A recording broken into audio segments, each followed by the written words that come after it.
नमस्कार, मी रोशन कुमार श्यामजी पिल्लेवान एक कथा सादर करतो आहे।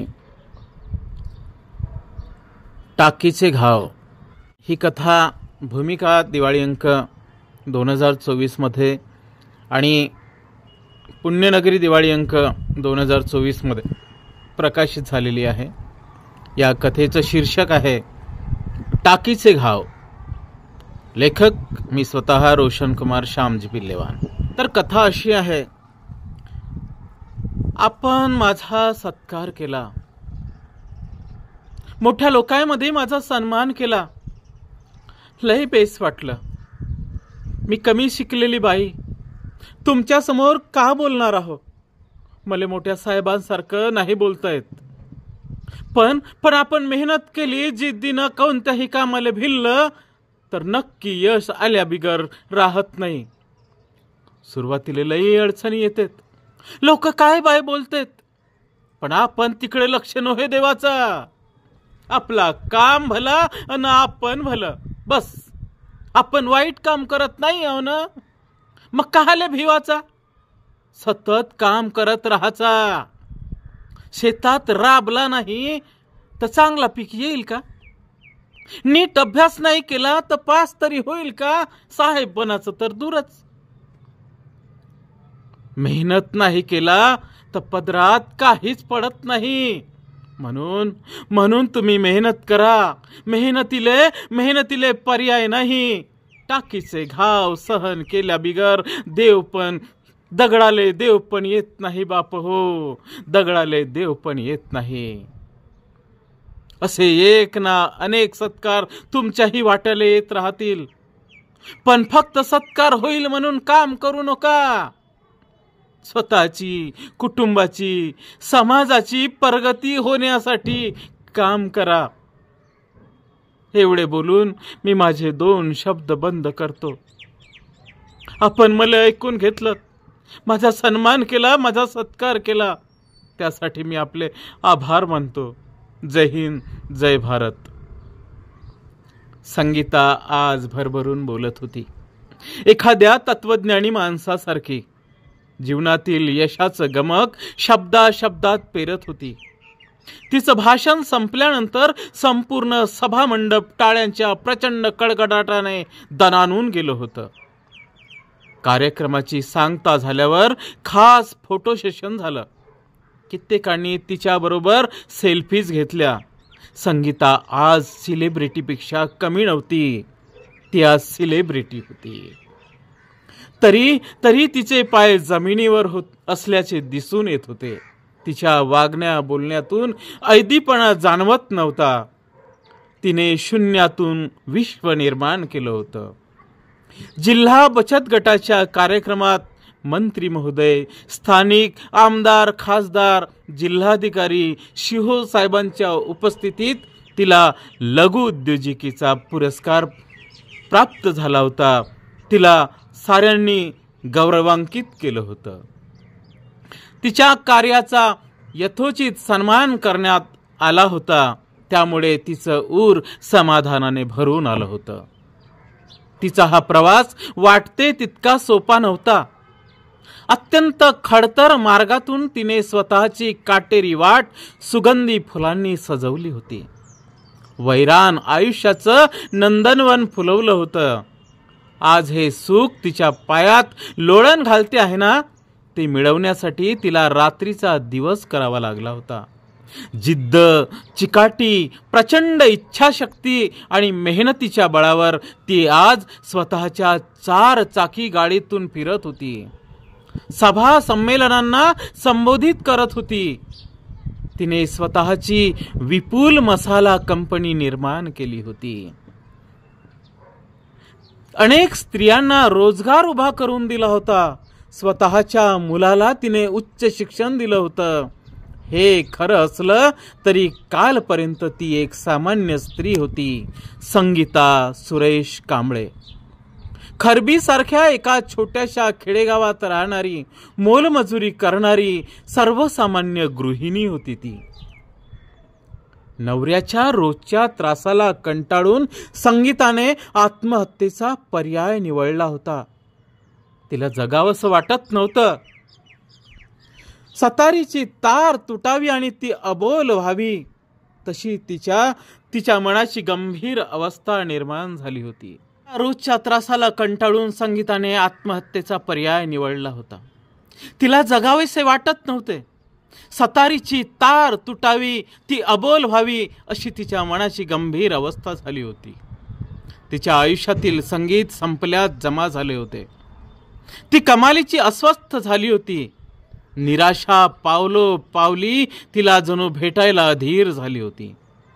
दुःख, दैन्य, वैफल्याने ती पुरती हताश झाली होती. कोलमडून गेली होती. तिच्या डोळ्यापुढे अंधाराचं सावट पसरलं होतं. ती उजाडण्याची वाट पाहत होती. तिचा प्रेमळ नवरा अनपेक्षितपणे रावण झाल्याने तिच्या अंतरात काहूर माजलं होतं. किती काळजी करायचा सुरेश. तिला हवं नको ते बघायचा. तिला सिनेमाला न्यायचा, हॉटेलात जेवायला न्यायचा, फिरायला न्यायचा. तिला फुलासारखं काळजात जपायचा. तिला दिवस गेल्याचे कळाले आणि तो हरकून गेला होता. बाप होण्याचं असीम सुख त्याला प्राप्त होणार होतं. तालुक्याला गेला की सुरेश एकतरी खेळणी घेऊन यायचा. आपल्या पोराले होईल खेळाले म्हणत तिचे उदर चुंबन घ्यायचा. कधी येते रे बाहेर खेळासाठी, असा तो लाडानं विचारायचा. त्यावर संगीता हसायची. येतो थांब, येत महिना म्हणत स्वतःच्या बोबड्या बोलात उत्तरायची. तो तिला अलगद मिठीत घ्यायचा. नुसती आनंदाची पखरण चालली होती. लग्नानंतर मूल होईपर्यंतचा काळ अगदी सुखाचा होता.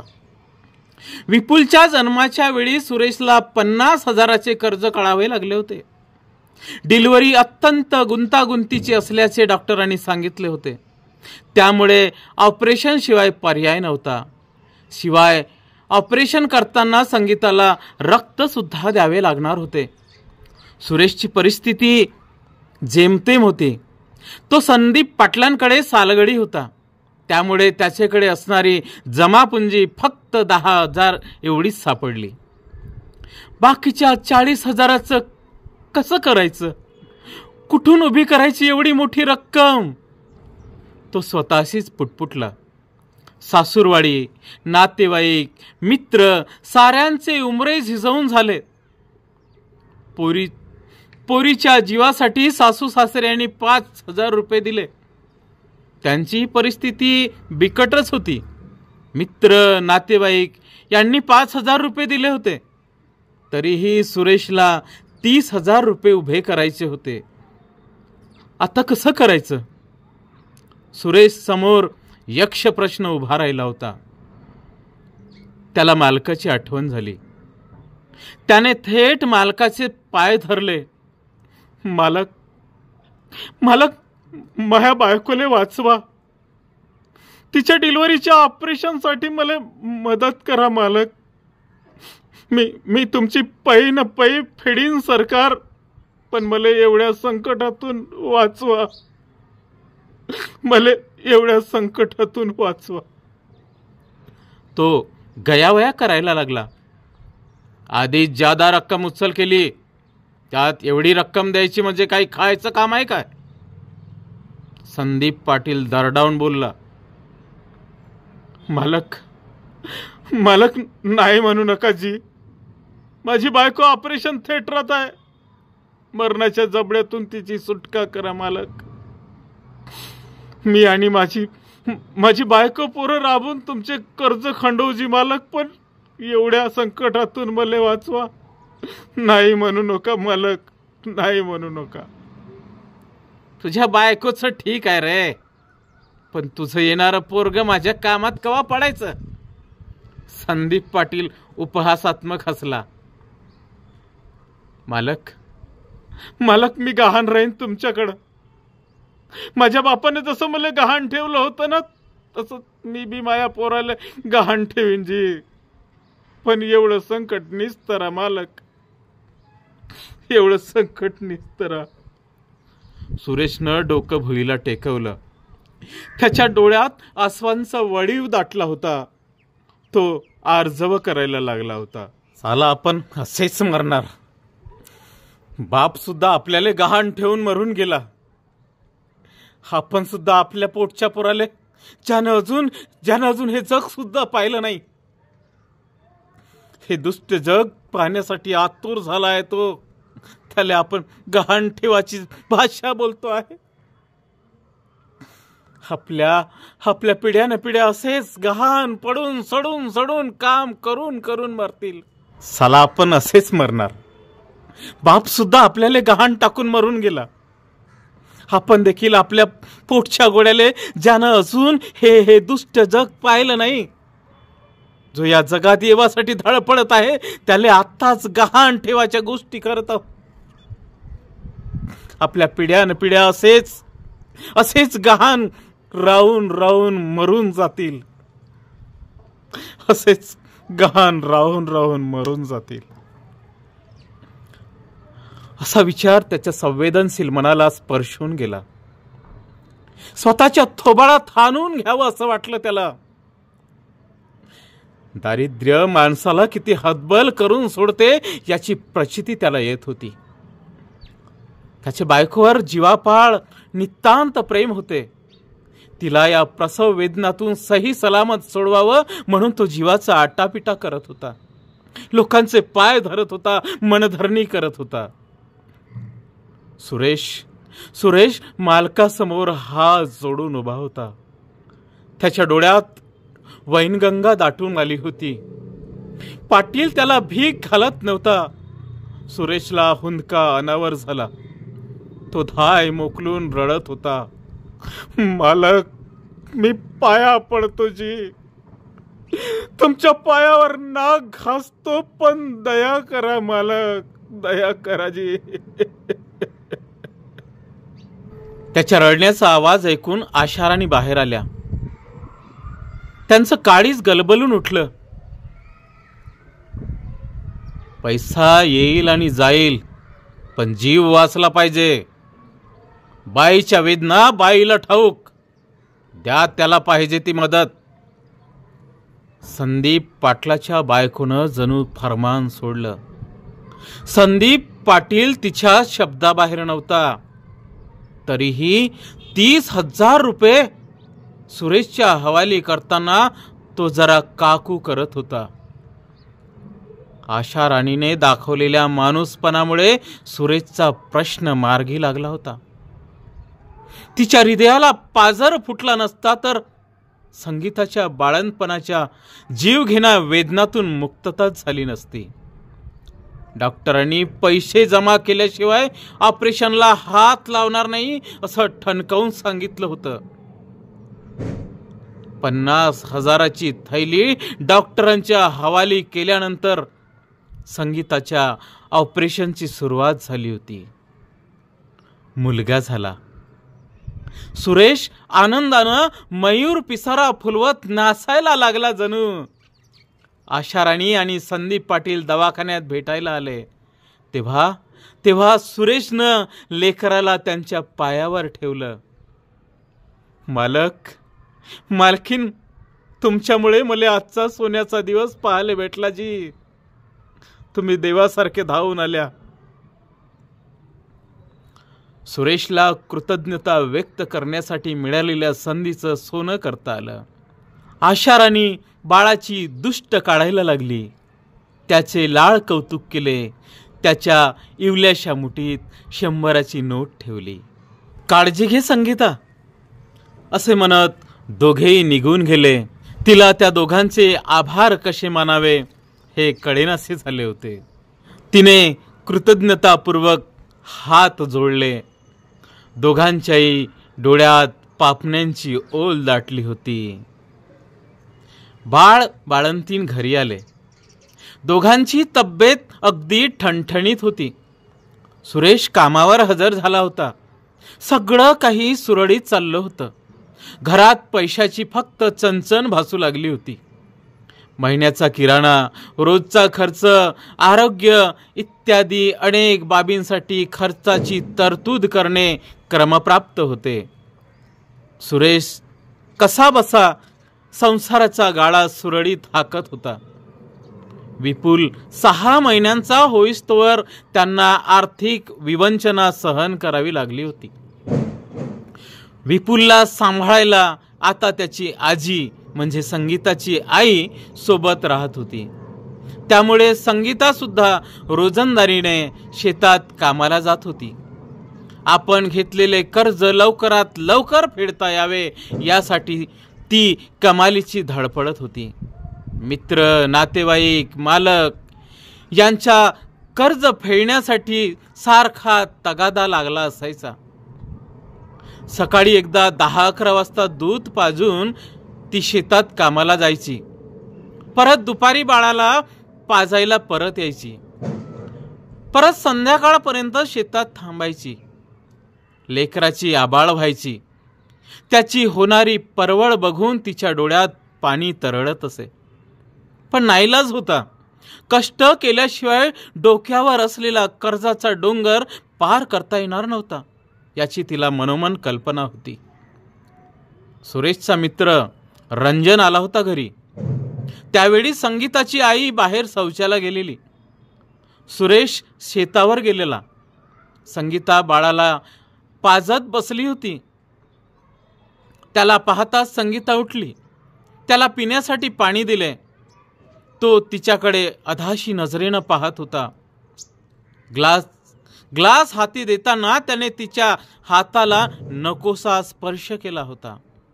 त्यामुळे तिच्या अंगभर शिसारी उठली होती. तुम्ही एकट्याच दिसता घरी, चला अंदर, असे तरी खंडवा पैसे. तिच्या तडपायाची आग मस्तकात गेली. ती नागिनी सारखी फुतकारून उठली. मला अशी तशी बाई समजू नका. चांगल्याले चांगली न वाईटाले वांगडी आहो आपण. पुन्हा असे शब्द वापरल्या तर सांगून ठेवतो. नाही खटिया खडीनं बिस्तरा गोल केला तर नावाची संगीता नव्हे. उसण्याले उसने पैसे व्याजासहित भेटतील. पैसे दिल्या तुम्ही, मला काही विकत घेतल्या नाही. तिचा रुद्रावतार पाहून रंजनची बोबडी वळली. तो तत्तपप करायला लागला. तेवढ्यात संगीताची आई शौचावरून घरी आली. तेव्हा त्याने काढता पाय घेतला. संगीता रडत होती. पैशासाठी आपल्याला लोकांची वाटेल तशी बोलणी ऐकून घ्यावी लागतात याचे तिला वाईट वाटत होते. मले काऊन नाही सांगितलीस? टमरेल फेकून मारलो असतो माकू तोंड्याले. तिची आई सारजा चांगलीच बावरली. ती काहीच बोलली नाही. पोराला सारजाकडे देऊन शेतात निंदण काढायला निघून गेली. संध्याकाळी सुरेश घरी आल्या आल्या चांगलाच डाफरला. माया दोस्ताले का म्हणून शिव्या दिल्या? तो संगीतासोबत भांडायला लागला. घडलेला सारा प्रकार तिने सांगितला, पण तो तिच्यावर विश्वास ठेवायला तयार नव्हता. तो महालंगोटी यार आहे. आजवर नाही म्हणलं ना असा, आणि आत्ताच कसं म्हणलं? तूच काहीतरी केली असशील. त्याचा बायकोपेक्षा मित्रावर जास्त विश्वास होता. सासूने सुद्धा मध्यस्थी केली होती. हे पहा सांगून ठेवतो तुम्हाला, आमच्या दोघात तुम्ही शहाणपणा करायचा नाही. त्याने सासूला सुद्धा शुद्ध शब्दात बजावलं होतं. सज्जड दम भरल्यामुळे ती बापडी गपगार बसली होती. त्या दिवशी भांडण विकोपाला गेले. सुरेशने पुरुषी हक्क गाजवत तिला मारहाण केली. लग्न झाल्यापासून प्रेम करणारा, साधं कापलं तरी तिची मलमपट्टी करून देणारा तिचा नवरा मित्राच्या सांगण्यावरून बायकोला मारहाण करतो, हा प्रकार तिच्यासाठी असंबित करणारा होता. तो आज दारू सुद्धा प्राशन करून आला होता. ती रंजनला शिव्याशाप देऊ लागली. त्याचे नावाने बोट मोडू लागली. तिच्या वडिलाचे सुद्धा निधन झाले होते. ती पोरकी होती. तिचे रडगाणे कोण ऐकणार होतं? देणेकऱ्यांची देणी भागवलीच पाहिजेत. रंजनचे पैसे द्यायचे नसते तर तो घरी आलाच नसता. एरवी तो घरी यायचा यांचा मित्र म्हणून, पण असा अद्वा तद्वा कधीच बोलला नव्हता. पण आज तरी त्याने असं बोलायला नको होतं. मी त्याला भाऊजी म्हणते, यांचा मित्र म्हणून. तो सुद्धा मला वहिनी म्हणायचा. पण आज त्या रंजनच्या बायकोला जर कोणी असं बोललं असतं तर त्याला किती वाईट वाटलं असतं. पैशामुळे संबंध बिघडतात याचा आज तिला प्रत्यय आला होता. काही झालं तरी आधी त्याचे 2000 रुपयांची परतफेड केलीच पाहिजे. तिने मनाशी पक्क ठरवलं. आमच्या गटात येतस का व संगीता? सावित्रीने तिला विचारणा केली. आम्ही बचत गट स्थापन करणार आहोत. महिन्याला 100 रुपये भरायचे. तू 10वी शिकली आहेस. अध्यक्ष नाही तर सचिव हो, गोपिका मावशी म्हणाली. मालती मॅडम सुपरवायझर आहे, ते सांगाल आपल्याला बचत गटाची माहिती, माधुरी म्हणाली. मी यायले विचारतो. संगीता एवढंच बोलली. निंदन काढताना बायकांच्या चर्चेत ती सहभागी झाली होती. गटात राहिलं की कर्ज पण काढता येते, व्याजही कमी लागते. सावकाराच्या कर्जापेक्षा हे भाय परवडते आपल्याला, निशा बोलली. वरून काही बोलणी ऐकून घ्यावा लागत नाही कोणाची, शांताबाईने पुष्टी केली. तसा तिला अर्वाच्य भाषेत बोलणारा रंजन आठवला. ठीक आहे, तुम्ही म्हणाल तर अध्यक्ष होईल नाही तर सचिव, पण आपण बचत गट तयार करू म्हणजे करू. मजुरी अंग मेहनत करणाऱ्या बायकांना त्या आपल्या बचत गटात घेत नव्हत्या. मालती मॅडमच्या मार्गदर्शनाखाली सर्व तयारी झाली. माधुरी अध्यक्ष तर संगीता सचिव झाली. सर्वांनी फोटो काढले. बँकेत जाऊन सावित्रीबाई फुले बचत गटाची स्थापना करण्यात आली. खाते पुस्तक तयार झाले. महिन्याला पैसे गोळा करून बँकेत जमा करायचे काम संगीता आणि माधुरी करायच्या. गावापासून 2 किलोमीटर अंतरावर असलेल्या शहराच्या बँकेत जावे लागायचे. गोळा झालेला पैसा माधुरीकडे असायचा. पण 4थ्या महिन्यात मात्र माधुरीला बाहेरगावी जायचे असल्यामुळे मासिक जमा रक्कम माधुरीने संगीताकडे आणून दिली. ती पायल बरोबर बँकेत जाणार होती. सगळी तयारी करून सकाळी बँकेत जाण्यासाठी तयार झाल्या. खाते पुस्तक आणि पैसे काढण्यासाठी संदूक उघडून बघते तर काय, त्यात ठेवलेले पैसे काही केल्या गवसत नव्हते. 1000 रुपये आणि खाते पुस्तक कालच संदुकात ठेवले होते. तिने आईला विचारले. आपल्याला माहित नसे रे बाप्पा, म्हणत तिने कानावर हात ठेवला. सुरेश दारू पिऊन तेवढ्या दत्त म्हणून प्रगट झाला. म्हातारी खोटी बोलते, हिनेच चोरी केली असणार. तिचा चेहरा पडला. रडायला लागली सारजा. काही अबजार नको रचा जावई, नातवा पोरीकडं पाहून राहतो येते, नाही तर माझा काही अडला नसे. ती रोखठोक बोलली. तुमच्याकडे कोठून आले दारू प्यावाले पैसे? संगीताने नवऱ्याला जाब विचारायला सुरुवात केली. कोठूनही होत, तुले का करा लागते? तो उडवाउडवीची उत्तर द्यायला लागला.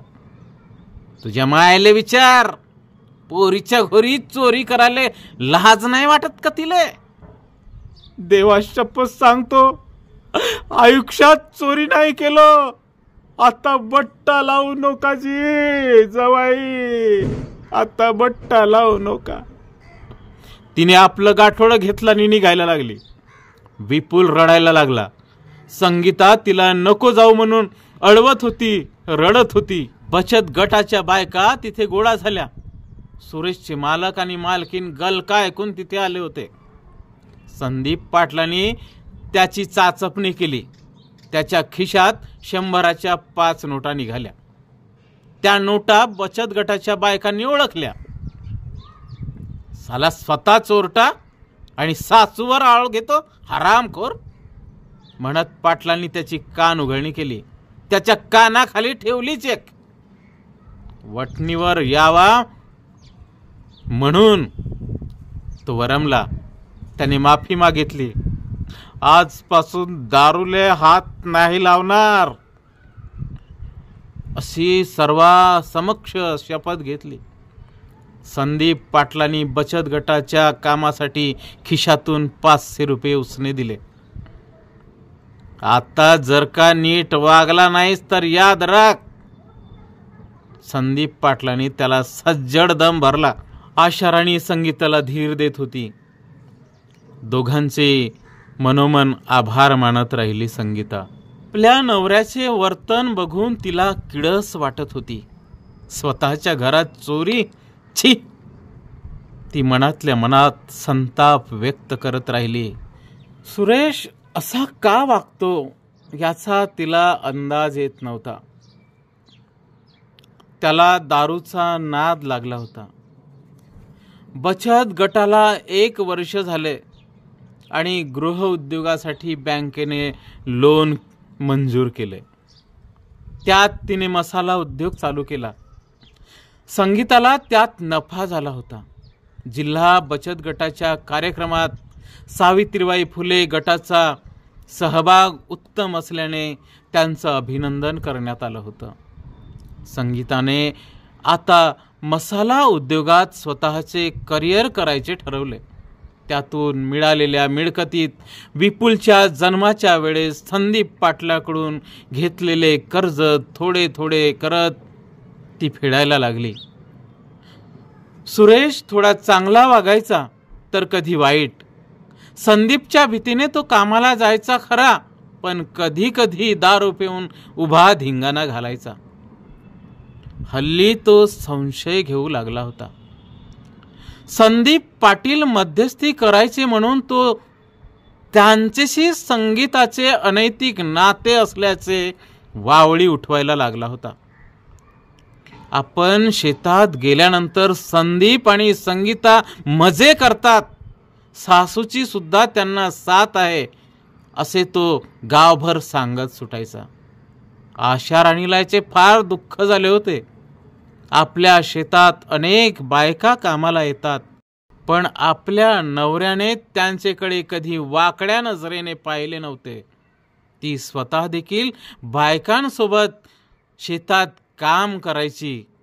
तिला तसा संशय सुद्धा आला नव्हता.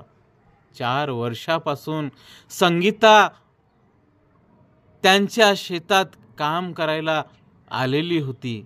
सुरेशची सुद्धा आधी कधी अशी तक्रार नव्हती, पण आता तो दारू सारख्या नासक्या द्रव्याच्या आहारी जाऊन आपल्या नवऱ्याची बदनामी करत सुटला आहे याचा तिला भयंकर राग आला होता.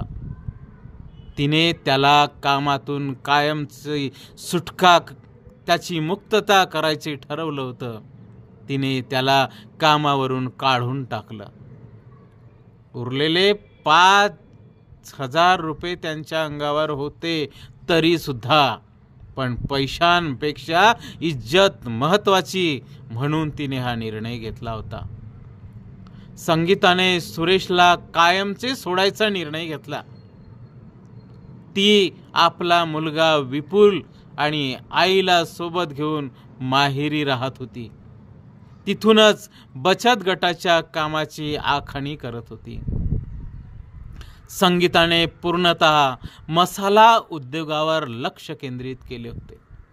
स्वतः सायकलने शहरात जाऊन कच्चा माल आणायची. त्यापासून मसाले बारीक करून शहरात खेड्यापाड्यातील दुकानात जाऊन विकायची. तिच्या जांबाज धैर्याची चांगली माणसं कौतुक करायचे, तर चुगलीखोर विकृत मानसिकतेची माणसं टिंगल टवाळी करायचे. ती त्यांच्याकडे अजिबात लक्ष देत नव्हती. आपले काम भले नि आपण भले एवढ्यातच ती आनंद शोधायची. तिच्या काळजाच्या तुकड्याला सांभाळायला तिची आई असल्यामुळे तिचे चित्त पिलापासी असले तरी या मसाला व्यवसायात ती मुक्त भ्रमंती करू शकत होती. सुरेश कधी कधी यायचा विपुलला भेटायला. मी येतो तुझ्यासोबत राहायला म्हणायचा. 2 दिवस राहायचा. आता त्याचे वर्तन बदलले होते. तो तिला कामात मदत करत होता. विपुल शाळेत जायला लागला होता. सुरेश तिला मसाला उद्योगात मदत करत होता. मसाला कुटायला तिने 4-5 रोजंदारीच्या बायका ठेवल्या होत्या. हळूहळू तिचा व्यवसाय रोपट्याचा वृक्ष होण्याकडे वाटचाल करत होता. स्वाभिमानाने पाय रोवून उभे राहण्याची ताकद तिच्यात आली होती.